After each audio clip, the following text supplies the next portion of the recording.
Bismillahirrahmanirrahim.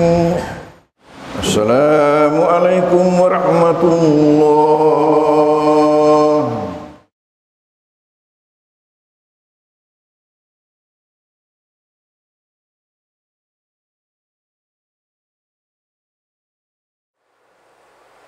Alhamdulillah atas rahmat Allah Subhanahu wa ta'ala, maka pada subuh hari ini pengajian kita dapat berlangsung di mana kita sama-sama sempat pula untuk menghadirinya.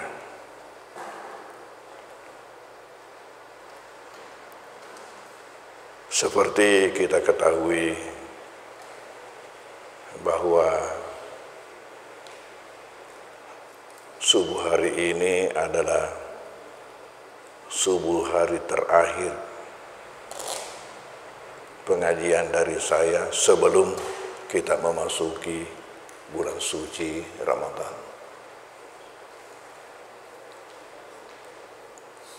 Oleh karena itu, materi yang akan saya bawakan ialah hukum-hukum yang berkaitan dengan puasa. Adapun masalah keutamaan Ramadan, keutamaan puasa, dan lain sebagainya, itu akan disampaikan oleh mubalik kita pada bulan suci Ramadan. Kalau ceramah-ceramah yang disampaikan mubalik pada bulan suci Ramadan sendiri, itu jarang yang berbicara tentang hukum. Kita masuki materi puasa. Puasa adalah suatu ibadah. Ibadah dalam bentuk pengendalian diri, terutama dalam hal-hal yang dilarangkan oleh Allah Subhanahu wa ta'ala. Dan perlu kita ketahui bahwa puncak daripada pengendalian diri itulah yang disebut takwa. Takwa itu adalah puncak daripada pengendalian diri seseorang. Semakin tinggi takwa seseorang, semakin tinggi pengendalian dirinya. Sampai Rasulullah ada mengatakan, la yablughul abdu ayyabluga darajatul muttaqin hatta yada ma la ba'sa bihi hadran mimma bihi ba'sun. Seorang hamba itu belum sampai pada derajat takwa. Derajat orang-orang bertakwa namanya muttaqin, sehingga ia meninggalkan yang tidak apa-apa demi menghindari yang apa-apa. Maksudnya apa? Seseorang hamba kalau sudah sampai pada derajat takwa yang disebut orang muttaqin, itu tidak saja yang haram yang ditinggalkan, tapi yang halal kalau bisa nyerempet yang haram dia sudah tinggalkan. Sehingga dikatakan di sini oleh Rasulullah, sampai ia meninggalkan yang tidak apa-apa, maksudnya itu yang tidak haram dia tidak lakukan karena takut kalau ia lakukan itu nanti terjerat masuk dalam yang haram. Jadi dalam hal ini salah satu sifat orang bertakwa itu yang diistilahkan oleh orang tua kita di Bugis mengatakan manini, marajanini, masrunini.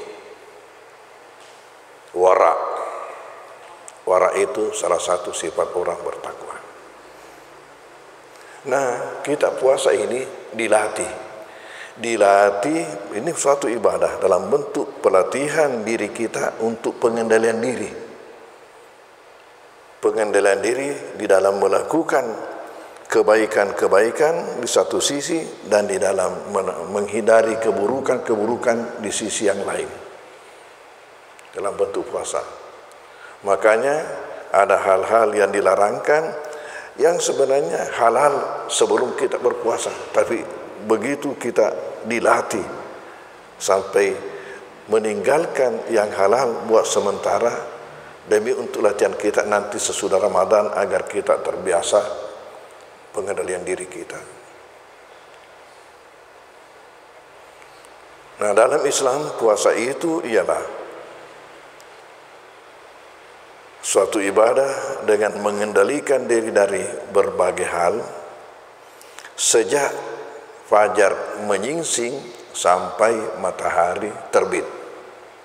Itu waktunya. Sejak fajar menyingsing sampai matahari terbit. Nah, kalau bulan Ramadan kita ada mendengarkan pengumuman imsak. Bunyi tanda imsak. Sebenarnya waktu imsak itu belum masuk wajib puasa. Jadi kalau sekiranya ada seseorang yang ketinggalan sahurnya, dia masih boleh makan pada waktu imsak itu. Itu jeda antara 10 menit antara berhentinya kita makan sampai masuk fajar. Di situ waktu disunatkannya orang berhenti. Kalau wajibnya orang berhenti ialah fajar. Hatta yatabayyana lakum khaytul abyadu minal khaytil aswadi, kata Al-Quran, sampai jelas ya, garis putih daripada garis hitam. Maksudnya itu sampai terbit fajar. Nah, sebagai ibadah tentunya punya rukun-rukun dan punya sunat-sunat, punya hal-hal makruh dan punya hal-hal yang membatalkan. Punya rukun-rukun, punya sunat-sunat, punya hal-hal makruh dan punya hal yang membatalkan. Sama dengan ibadah-ibadah yang lain, ibadah salat dan puasa ini juga menempati rukun Islam, adalah salah satu rukun Islam yang mana yang wajib diyakini oleh setiap orang yang mengaku muslim. Kapan ada seseorang mengingkari wajibnya puasa, maka ia harus disuruh tobat. Kalau dalam hukum Islam 3 hari disuruh tobat lalu tidak mau, maka ia dibunuh, dieksekusi. Itu kalau hukum Islam, karena dia dinilai telah keluar dari Islam. Sama dengan kalau meninggalkan salat. Rukun Islam, rukun iman, indah hal-hal, ajaran-ajaran pokok dalam Islam yang tidak boleh, tidak harus diterima sebagai seseorang muslim. Namanya muslim itu menerima dengan sepenuh hati ajaran-ajaran dibawa oleh Nabi Muhammad. Nah, apa rukun-rukun Islam, rukun-rukun puasa itu? Rukun puasa itu hanya 2. Berbicara tentang rukun adalah unsur pokok yang tidak boleh tidak, harus ada. Rukun puasa itu 2. Yang pertama ialah niat, dan yang kedua ialah menahan diri. Yang pertama adalah niat, yang kedua adalah menahan diri.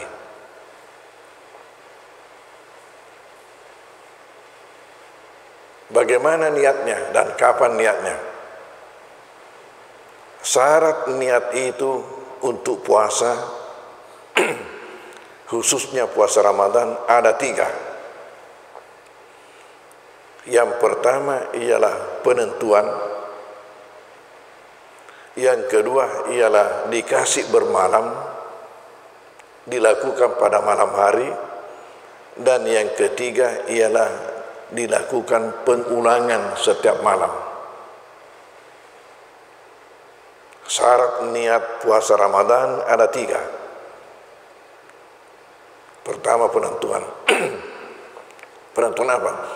Ya, jadi saya berniat puasa besok karena dilakukan pada malam hari. Puasa besok untuk melaksanakan ya, kewajiban puasa Ramadan karena Allah. Biasa ada juga masjid yang melafadzkan nawaitu shauma gadain, yaitu itu artinya saya berniat berpuasa besok an adai fardi Ramadan, untuk melaksanakan fardu bulan Ramadan hazis sana, tahun ini lillahi ta'ala, karena Allah. Itu makna daripada lafadznya tadi itu. Kalau dia mengatakan nawaitu shauma gadin, saya berniat puasa besok an adai fardi Ramadan, untuk melaksanakan kewajiban bulan Ramadan ya, hazis sana, tahun ini lillahi ta'ala, karena Allah. Namun niat ini tidak wajib dilafadzkan. Tidak wajib dilafadzkan. Yang wajib cetusan hati secara bulat. Itu tadi, kalau sudah bulat di dalam hati, maka kita dinilai sudah berniat. Tapi siapa yang melafadzkan oke-oke saja, itu adalah untuk melengkapi. Untuk melengkapi. Ini niatnya. Dilakukan pada malam hari. Kenapa puasa Ramadan, puasa ini dilakukan pada malam hari? Itu karena Rasulullah katakan seperti itu. Man lam yubaiti siyama qabla al-fajri fala siyama lahu. Siapa yang tidak membuat bermalam niat puasanya sebelum fajar, berarti malam hari, sebelum terbit fajar, fala siyama lahu, tidak ada puasa baginya. Artinya tidak sah puasanya kalau ia tidak berniat sebelum fajar, artinya pada malam hari. Oleh karena itulah maka pengurus masjid yang waspada mengingatkan itu jamaah pada waktu salat witir, mari kita berniat puasa besok. Ya, ada yang hanya mengatakan begitu, mengingatkan. Niat puasa fardu ini satu-satunya ibadah yang berpisah antara niatnya dengan pelaksanaannya. Karena kan tidak dilaksanakan niatnya malam hari, sesudah itu masih makan. Sementara ibadah-ibadah yang lain itu serangkai dengan pelaksanaannya. Coba, kapan kita berniat salat? Ketika kita mau takbir ihram, berhubungan. Niat ibadah yang lain berhubungan dengan pelaksanaannya. Itu disebut dengan serangkai, berhubungan. Niat haji, niat umrah itu berhubungan dengan pelaksanaannya. Ya, niat wudu, niat mandi berhubungan dengan pelaksanaannya. Tapi puasa ini terpisah. Terpisah. Itu karena Nabi mengatakan seperti tadi itu, siapa yang tidak berniat puasa sebelum fajar, ya, maka tidak ada puasa baginya. Artinya tidak dianggap puasanya itu. Dan penentuan kemudian dikasih bermalam. Kemudian yang ketiga ialah pengulangan setiap malam. Ada pendapat mengatakan kita niat saja sebelumnya untuk puasa satu bulan. Saya berniat berpuasa ya sebulan Ramadan. Oke, tapi lengkapi dengan niat tiap malam. Kenapa? Karena tiap satu bulan ini ada 30 hari yang berkumpul. Sementara tiap hari itu mempunyai hukum tersendiri. Bisa ada yang batal, ada yang sah. Ya, kalau dianggap satu kesatuan, batal satu, batal semua. Kalau dianggap satu kesatuan, makanya harus punya niat tersendiri juga, karena setiap hari mempunyai hukum yang tersendiri. Contohnya umpamanya wanita itu yang masih muda, haid, bisa 6 hari, bisa 7 hari, itu tidak puasa pada waktu itu. Ya, jadi ya hari mana orang mau puasa di situ harus juga ditambah dengan niat tiap malam. Ini wajibnya dilakukan puasa niat sebelum terbit fajar. Ini buat puasa Ramadan, buat puasa wajib. Kalau puasa sunat boleh sudah jalan sepotong baru berniat. Kalau puasa sunat, bagaimana pula ini? Ini karena dari Nabi sering terjadi begini. Sesudah salat subuh, ya seperti kita kalau pulang, tanya istrinya, tanya Aisyah, hal indakum syai', adakah sesuatu untuk sarapan? Kalau Aisyah menjawab, ma indana syai', kebetulan lagi tidak ada apa-apa ini. Bagaimana? Ketika itu Nabi menjawab dengan mengatakan, izan fa'ana saib, kalau begitu saya berpuasa. Ini kan sudah jalan sepotong itu, karena puasa berlaku mulai terbit fajar. Ini sudah salat subuh, sudah pagi, baru bertanya mau sarapan, lalu tidak ada, lalu dia mengatakan kalau begitu saya puasa. Jadi ulama mengatakan kalau puasa sunat boleh saja sudah jalan baru berniat, asal memang belum ada hal-hal yang membatalkan puasa yang kita lakukan. Kalau memang belum ada hal-hal yang membatalkan puasa kita lakukan. Ini mengenai niatnya. Sekarang rukun yang kedua. Rukun yang pertama tadi niat. Rukun yang kedua adalah menahan. Menahan diri dari mana?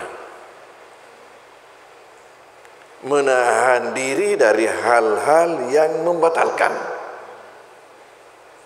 Jangan ini kalau dilakukan batal. Jangan ini berarti hal-hal yang membatalkan. Kalau puasa kita ini betul-betul puasa yang mempunyai tingkatan lebih tinggi, bukan saja hal-hal yang membatalkan, tapi juga hal-hal yang makruh. Hal-hal yang makruh itu artinya hal-hal yang tercela tapi tidak sampai membatalkan. Nah, kalau hanya hal-hal yang membatalkan, boleh dikatakan itu puasa anak-anak, tidak makan, tidak minum. Ya, tapi kalau puasa orang tua harus lebih daripada itu. Bukan hanya yang membatalkan, tapi juga yang makruh. Asal memang sudah dikatakan ini tercela, sudah dihindari. Kalau begitu kita berbicara tentang hal-hal apa yang membatalkan. Yang membatalkan puasa itu ada nanti batal kalau disengaja. Ada juga hal-hal yang membatalkan walaupun tidak disengaja. Jadi ini, ada hal-hal yang membatalkan kalau disengaja, ada juga walaupun tidak disengaja. Tapi kalau terjadi pada diri kita, maka puasa kita batal. Kemudian hal-hal yang membatalkan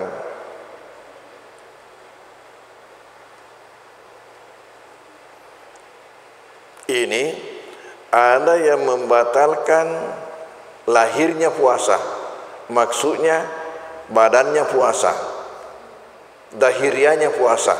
Ada juga yang membatalkan isinya puasa. Mana yang dimaksud ialah pahalanya. Jadi ada orang puasa, kelihatan puasa tapi kosong, tidak mendapatkan apa-apa dari puasanya, karena batal itu, batal pahala puasanya. Nah sekarang kita melihat hal-hal apa yang membatalkan zahirnya puasa, mulana puasai, lahirana puasai. Nah solangi, di mana kita harus menahan diri. Ini ada 6 hal.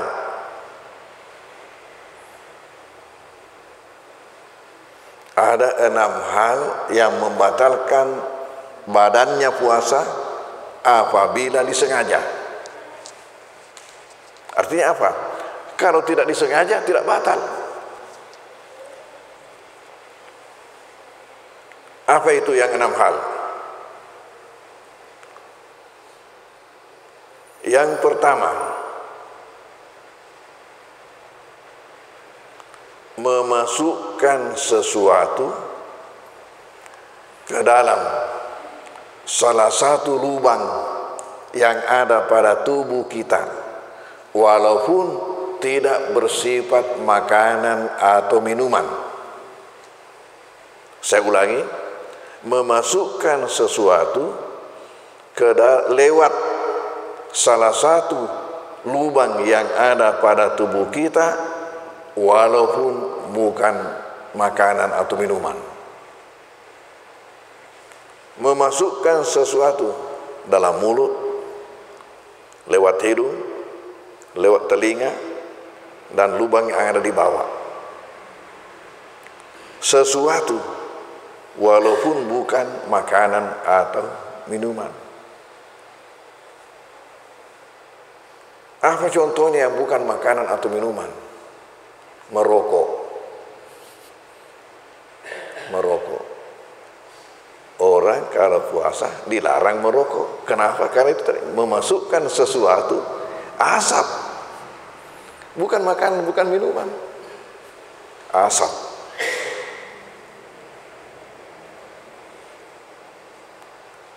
Dengan sengaja, ini yang sengaja. 6. Membatalkan kalau disengaja. Yang tidak disengaja, apa contohnya? Ibu-ibu menyediakan buka puasa, bakar ikan, dikipas, asapnya masuk hidungnya, asapnya masuk hidungnya, tidak batalnya, karena bukan sesuatu yang disengaja.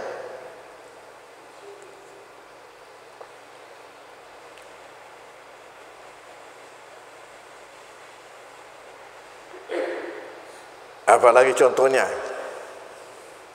seseorang yang menyelam, kadang-kadang masuk air di telinga, itu tidak batal puasanya, karena tidak disengaja. Tapi kapan dia sudah naik ke atas baru dikasih masuk lagi di sini, baru dipukul-pukul, itu batal, itu karena sengaja memasukkan. Yang sengaja masukkan itu yang membatalkan. Ya, kalau tadi naik ada dalamnya, ada masuk telinga, langsung saja dikeluarkan, itu tidak batal puasanya, karena tadi masuknya itu tidak disengaja. Yang kedua, memasukkan sesuatu yang bersifat makanan atau minuman walaupun tidak melalui jalannya yang biasa, mulut umpamanya. Memasukkan sesuatu yang bersifat makanan atau minuman ke dalam tubuh walaupun bukan jalannya biasa, tidak lewat mulut dimasukkan. Kalau lewat hidung memang sudah lubang, memang sudah batal juga karena lewat hidung. Contohnya apa di sini? Impus. Impus, pasien biasa diimpus, itu adalah bersifat makanan minuman yang dimasukkan. Padahal bukan jalannya biasa, lewat kulit. Nah, itu juga membatalkan. Ini yang kedua. Jadi yang pertama itu masuk dalam salah satu lubang walaupun tidak bersifat makanan. Yang kedua, yang kalau bersifat makanan walaupun tidak lewat lubang. Yang ketiga ialah melakukan hubungan suami istri antara terbit fajar, terbenam matahari. Kalau sudah terbenam matahari lalu dia melakukan, oke-oke saja. Eloi bukara, ya rolona bukan roh, nah boleh saja. Kalau dia kuat melakukan itu, kalau sudah terbenam matahari. Kata Al-Quran, uhilla lakum lailatas siyami arrafasu ila nisaikum hunna libasul lakum wa antum libasul lahunna. Itu kata Al-Quran menghalalkan orang melakukan hubungan suami istri kalau sudah malam hari, bukan pada masa puasa. Kemudian yang keempat ialah mengeluarkan air mani dengan sengaja. Ini tadi yang melakukan hubungan suami istri, insya Allah dia lakukan, tapi kalau lupa tidak apa-apa. Sisa menjadi masalah, kira-kira bisakah itu dua-duanya lupa? Kira-kira dengan kena tak lupa dia makan mau puasa lalu melakukan hubungan. Kalau tidak sengaja, insya Allah makan, insya Allah minum, kalau memang lupa, itu tidak membatalkan puasa. Tadi yang kita bicarakan ini ada 6 hal apabila terjadi dengan sengaja. Rasulullah mengatakan, man nasiya wa huwa shaim fa akala aw syariba falyutimma shaumahu fa innama at'amahu Allah wa saqahu.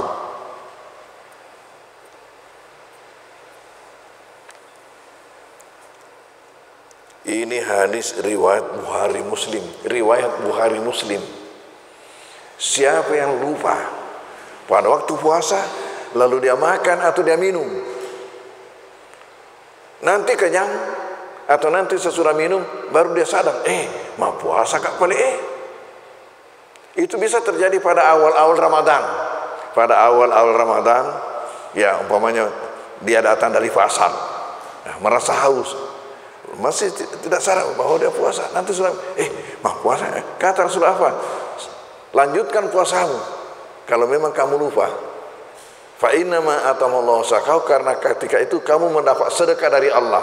Allah yang kasih makan kamu dan kasih minum kamu kalau kamu lupa. Tapi jangan sengaja lupa.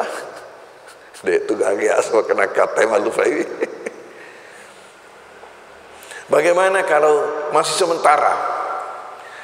sementara makan? Tadi ini sudah selesai, mati keruk nih. Mau puasa kak balik. Lanjut. Bagaimana kalau sementara?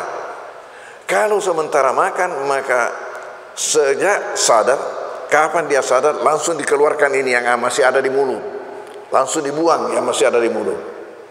Jangan lagi ditelan yang ada di mulut, itu yang merusak. Karena sudah sadar. Sejak sadar, sejak itu tenggorokan terkunci, tidak boleh lagi ada sesuatu yang masuk. Sejak sadar, jadi yang ada di luar tenggorokan yang masih ada di mulut itu dibuang. Jangan lagi minum. Karena sudah saya minum, nanti mau minum batal puasamu. Ya.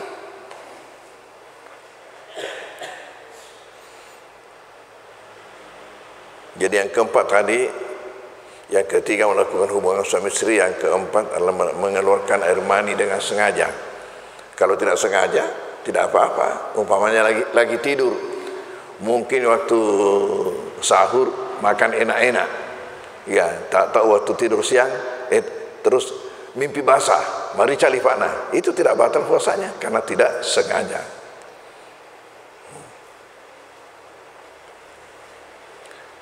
Yang kelima yang harus dihindari ialah sengaja muntah. Sengaja muntah. Kalau tidak sengaja, tidak apa-apa. Contohnya, seseorang tadi yang sementara makan, sadar, saya puasa, oke, dibuang. Tapi tidak cukup dibuang yang ada di mulutnya, dia mau keluarkan lagi yang sudah terlanjur masuk. Dia mau paksa keluar lagi yang sudah terlanjur masuk. Justru itu yang membatalkan, karena sengaja muntah. Sengaja muntah. Dan yang keenam ialah murtad. Itu tadi mengingkari sesuatu yang wajib, ya, di dalam Islam, atau menghalalkan sesuatu yang haram jelas-jelas dalam Islam. Umpamanya dia mengatakan tidak apa-apa orang itu minum, ya, miras. Nah, itu berarti mengingkari sesuatu yang jelas-jelas dalam Islam. Murtad, batal puasanya.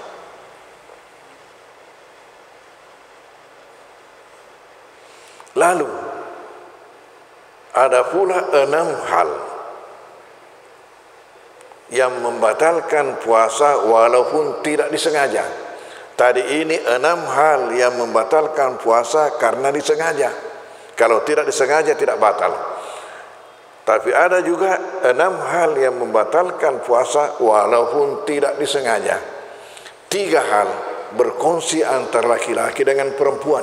3 hal khusus untuk perempuan.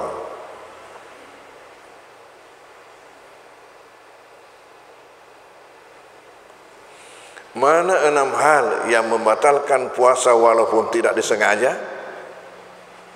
3 hal berkongsi laki-laki dengan perempuan.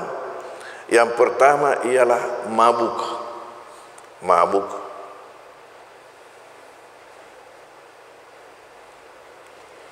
Yang biasanya juga orang mabuk itu orang minum. Mabuk. Yang kedua ialah pingsan. Ini tidak disengaja, batal puasa. Yang ketiga ialah gila. Mabuk, pingsan, gila, 3 hal ini terjadi pada seseorang, laki atau perempuan, batal puasa. Yang 3 hal khusus untuk perempuan, haid, melahirkan, dan darah nifas, itu membatalkan puasa. Saya ulangi, haid, melahirkan, darah nifas, darah yang keluar sesudah melahirkan, itu membatalkan puasa. Lalu ini tadi semua membatalkan puasa secara total. Ada juga 6 hal yang membatalkan isi puasa. Bodinya tidak batal.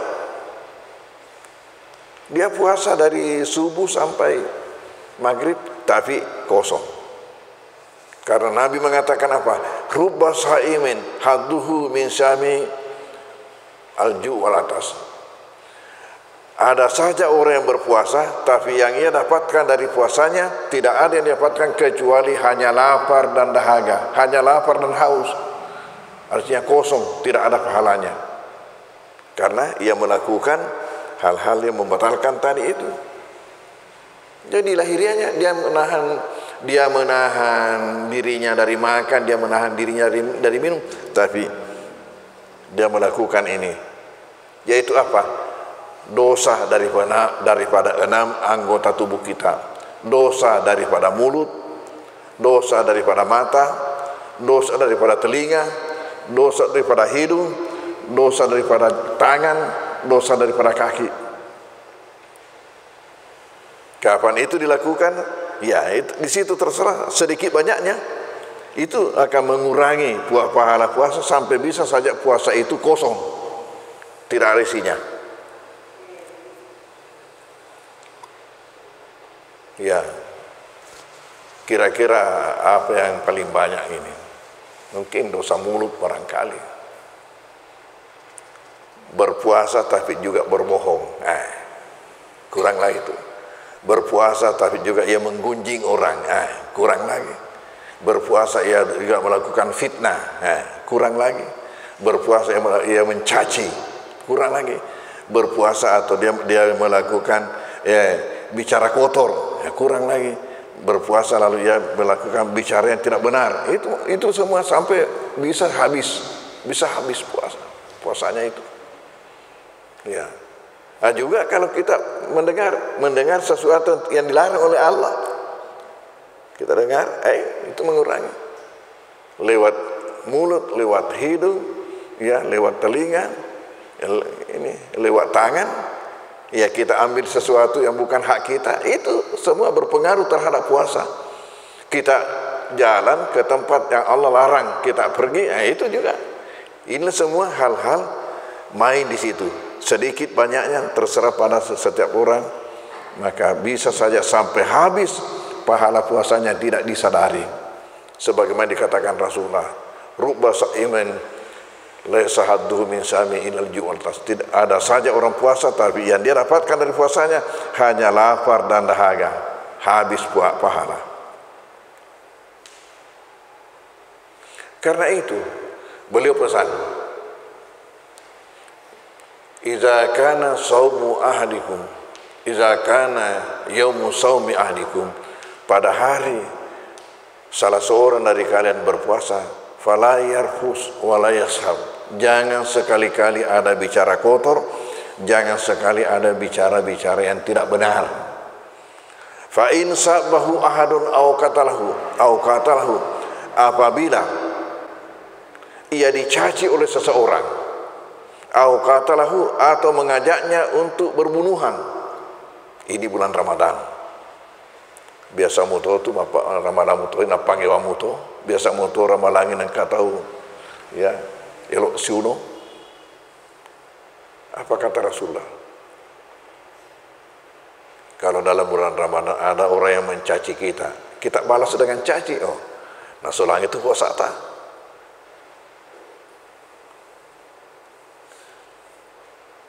Bagaimana sikap kita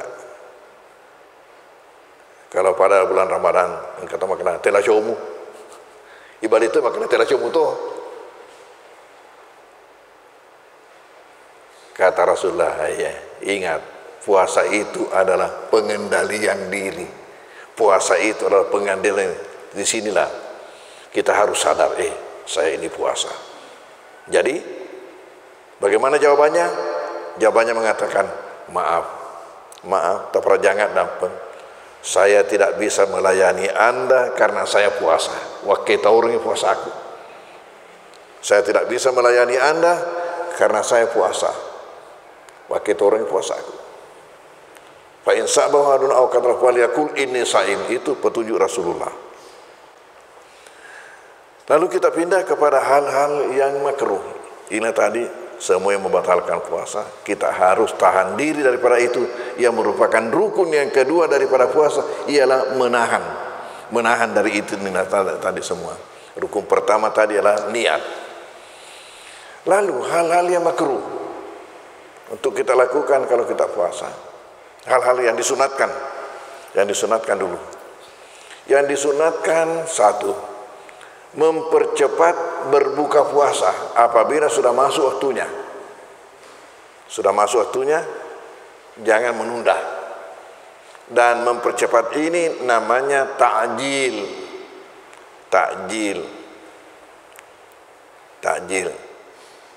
Ya, sering di Indonesia ada menawarkan takjil, tapi sudah barangnya yang ditawarkan, barang yang dipakai untuk berbuka puasa. Biasa kalau saya ya di jalan, ada yang di jalan ya menawarkan itu pada orang yang lewat, ya makanan untuk dipakai berbuka puasa. Ini disebut takjil. Sebenarnya takjil itu bukan benda, takjil itu adalah sifat, mempercepat berbukanya itu namanya takjil. Tapi sekarang seperti di Indonesia ini seolah-olah barangnya yang dipakai berbuka disebut takjil, padahal ialah sifatnya. Kemudian yang kedua, berbukanya dengan kurma. Ini sunnah Nabi. Nabi dalam hadis mengatakan beliau itu berbuka dengan kurma mentah, kalau tidak ada dengan kurma masak. Kurma mentah itu disebut rutab, kurma masak disebut tamar. Yang ada di Indonesia dijual itu semuanya tamar, kurma tamar, kurma yang sudah masak, ya tamar. Hanya punya lagi nama masing-masing. Dan yang paling disenangi dibeli jamaah haji kalau ke tanah suci adalah yang disebut dengan kurma Nabi. Kurma Nabi itu sebenarnya namanya ajwah.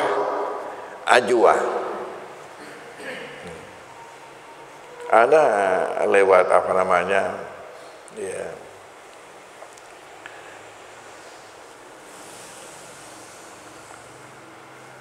lewat online itu menawarkan bibit kurma. Ini yang paling disenangi jamaah, kurma ajwa. Tapi mereka sebut kurma Nabi. Mengapa disebut kurma Nabi? Karena Nabi memberikan rekomendasi kepada kurma ini. Nabi memberikan rekomendasi dengan mengatakan siapa yang makan pagi 7 biji ajwa, maka pada hari itu dia tidak kena sihir dan tidak kena racun. Siapa yang sarapan pagi dengan 7 biji ajwa, maka pada hari itu dia tidak kena sihir dan tidak kena racun. Ya, ini ajwa. Lalu ya, jamaah dulu itu mungkin kurang bisa menghafal namanya, selalu lupa, maka langsung saya disebut kurma Nabi. Ya, orang yang tidak tahu mengatakan ini kurma Nabi, Nabi yang tanam. Tidak. Nabi itu sebenarnya awalnya buta huruf dengan kurma. Itu awalnya Nabi. Kenapa? Nabi lahir di Mekah dan besar di Mekah. Nanti setelah hijrah ke Madinah, baru ketemu dengan pohon kurma.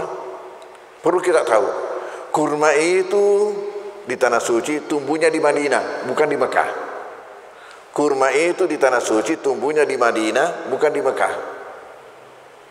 Jadi Nabi nanti tahu kurma itu bertemu dengan pohon kurma setelah ke Madinah. Dan ketika Nabi mula-mula tiba di Madinah, menemukan orang Madinah itu mengawinkan kurma itu. Kurma itu sama dengan salak, harus dikawinkan. Nah, menemukan orang Madinah mengawinkan kurma, awalnya Nabi itu menganggap khurafat. Lalu dikatakan, jangan lakukan itu. Jangan lakukan itu. Itulah buktinya bahwa Nabi buta huruf awalnya pada kurma. Jangan lakukan itu. Maka ya, masyarakat menghentikan. Begitu masyarakat menghentikan mengawinkan kurma, maka panennya itu merosot sekali. Merosot sekali. Panennya itu merosot sekali karena memang ini mau dikawinkan. Nah, setelah merosot sekali, kemudian Nabi meralat mengatakan, ya, kawinkanlah. Kalau memang seperti itu, kawinkanlah. Ya, kamu lebih tahu tentang urusan dunia daripada saya. Di situ keluar hadis Nabi mengatakan, kalian lebih tahu tentang urusan dunia. Antum a'lamu bi umuri dunyakum. Kalian itu lebih tahu tentang urusan dunia daripada saya. Inilah buktinya bahwa Nabi pada awalnya buta huruf dengan kurma. Dan karena itu pula, maka ada 2 sifat berbeda orang Mekah dengan orang Madinah. Ya, karena kurma tumbuh di Madinah, di Mekah itu gurun padang pasir, tidak ada tanaman, sehingga pekerjaan orang Mekah pedagang, pekerjaan orang Madinah petani. Orang Madinah bertani, orang Mekah berdagang. Lalu Nabi mengatakan,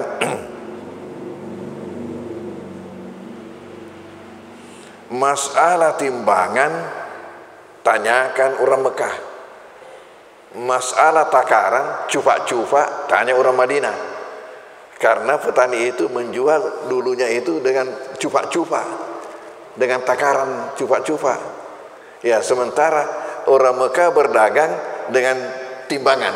Sampai Nabi mengatakan, untuk timbangan tanya orang Mekah, tapi untuk cupakan, untuk takaran tanya orang Madinah. Kemudian ya, petani itu mempunyai sifat penyabar dibanding dengan pedagang. Pedagang itu kan sifatnya mau untuk cepat, sehingga sifat ada beda. Petani lebih penyabar daripada pedagang. Ya, kenapa? Karena sesudah ditanam, kalau 3 bulan harus ditunggu betul 3 bulan itu baru bisa berbuah. Tidak bisa mengatakan saya mau hanya 1 bulan. Jadi harus belajar bersabar. Ya, petani itu lebih bersabar. Makanya watak orang Mekah dengan orang Madinah itu beda. Watak orang Mekah dengan orang Madinah itu beda. Kita kembali, berbuka dengan kurma itu sunnah. Jadi saya kalau Ramadan itu ada selalu kurma ikut di mobil. Kalau buka di satu tempat yang lain, dikeluarkan itu, jangan sampai tidak ada kurma di situ, maka kita berbuka dengan kurma. Ya. Lalu sesudah itu salat. Nanti sesudah salat baru makan. Jadi kalau kita langsung makan, apabila kita berbuka puasa langsung dengan nasi, itu sah-sah saja, tapi hilang sunnahnya. Ya, sunnahnya yang hilang. Ya, kalau langsung dengan nasi. Ya. Dan biasa kalau begitu kita sesudah berbuka itu rasanya apa namanya? Ya, madodongi. Masukit natu madodong. Kenapa? Malekoi perue. Ya. Ini. Ya. Karena 14 jam kosong tiba-tiba dihantam dengan nasi, dengan makanan berat, itu menyebabkan capek, penat di dalam. Ya, sama dengan pemain bola. Sebelum masuk itu harus lari dulu, pemanasan di luar, baru masuk di dalam. Nah, begini juga. Kalau kita puasa jangan langsung berat. Yang ringan-ringan saja dulu, menjadi foreigner, sebagai pemberitahuan bahwa nanti ada di belakang saya itu bos mau datang, supaya siap. Kalau langsung makan berat itu belum siap di dalam, langsung dihantam. Jadi ini yang sunnah ya, sunnah. Berbuka dengan kurma, kalau tidak ada kurma yang manis-manis. Kalau yang masyhur di daerah kita itu ya apa? Ya, es buah. Ya, itu yang masyhur di daerah kita, ya, es buah. Karena kalau tidak ada kurma yang manis-manis, artinya bukan nasi, jangan dulu nasi. Ya, sehingga kalau Ramadan kelapa muda naik pangkatnya itu kelapa muda, kalau Ramadan dengan apa namanya, pepaya. Beda pangkat ada kali kia si bakal kue. Kalau Ramadan. Ya. Lalu ini sunnah. Sunnah berikutnya ialah sahur. Sahur, kemudian sahur itu dilakukan berhubungan dengan imsak, itu sunnah. Boleh saja orang sahur tengah malam, tapi bukan itu yang sunnah. Yang sunnah itu berhubungan sahurnya dengan imsaknya. Sehingga selesai sahur, masuk imsak, kita siap-siap untuk ke masjid. Karena itu hanya 10 menit.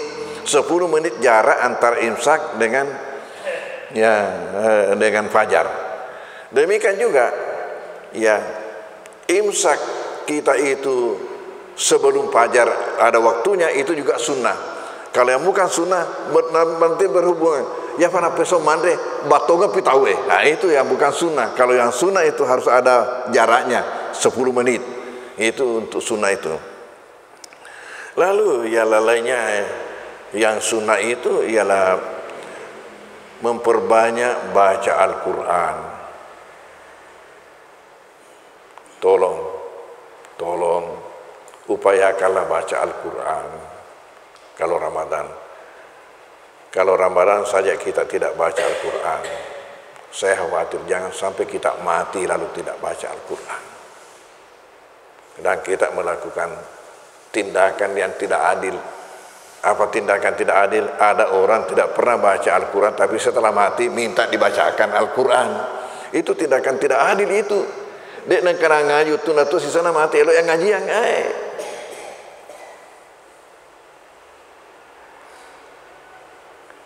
upayakanlah baca Al-Quran. Satu huruf dalam Al-Quran itu nilainya 10 pahala. Satu huruf di luar Ramadan. Kalau masuk Ramadan, kena lagi kelipatan Ramadan. Makanya itu rugi kalau ada umur diberikan Tuhan kepada kita lalu Ramadan kita tidak baca Al-Quran. Ya sesuailah dengan kesempatan dan kemampuan kita baca Al-Quran.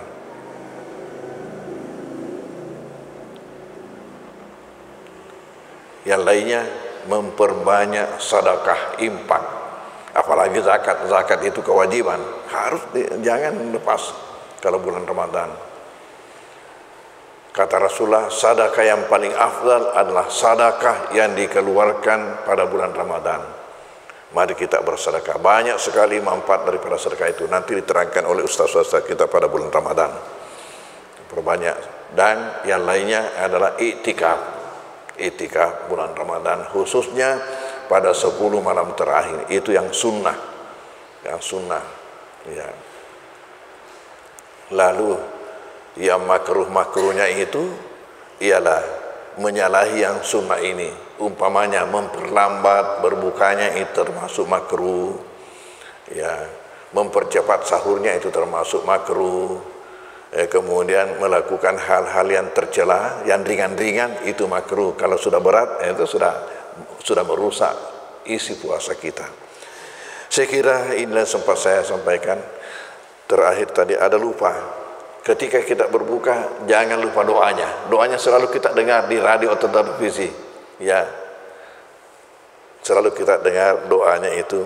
Allahumma laka sumtu wa ala rizqika aftatu wa bika amantu zahabat daba wa ta'alatul uruq wa sabatal ajru insyaallah.